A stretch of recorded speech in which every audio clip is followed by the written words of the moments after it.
Corona vaccine আমদানির নামে 22,000 কোটি টাকা আত্মসাতের অভিযোগে সাবেক প্রধানমন্ত্রী শেখ হাসিনার উপদেষ্টা সালমান এফ রহমান, সাবেক স্বাস্থ্যমন্ত্রী জাহিদ মালেক সহ আমলাদের বিরুদ্ধে অনুসন্ধানে নেমেছে দুর্নীতি দমন কমিশন দুদক। তাদের বিরুদ্ধে দেশীয় প্রতিষ্ঠান বঙ্গভ্যাক্সকে টিকা উৎপাদনের সুযোগ না দেওয়ার অভিযোগের সত্যতাও পেয়েছে সংস্থাটি।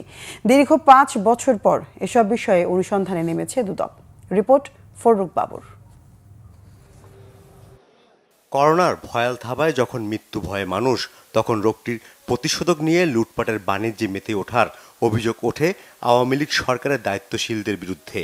সে সময় মানুষের ভয়কে জয় করার বার্তা নিয়ে দেশীয় প্রতিষ্ঠান গ্লোব বায়োটেক বঙ্গভ্যাক্স নামে ভ্যাকসিন আবিষ্কারের ঘোষণা দেয়।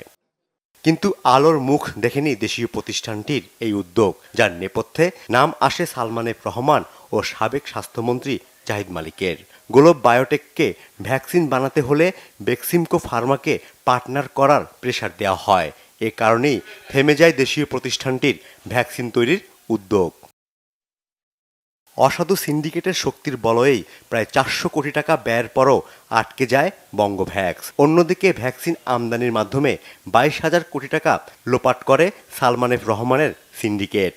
অভিযোগ সংশ্লিষ্ট জনাব Salman F Rahman, Beximco Pharma limited এবং অন্যান্যদের বিরুদ্ধে করোনা ভ্যাকসিন ক্রয়কে কেন্দ্র করে গড়ে ওঠা একটি অসাধু সিন্ডিকেট কর্তৃক 22,000 কোটি টাকা রাষ্ট্রীয় অর্থ আত্মসাতের অভিযোগের বিষয়ে অনুসন্ধানের সিদ্ধান্ত গৃহীত হয়েছে।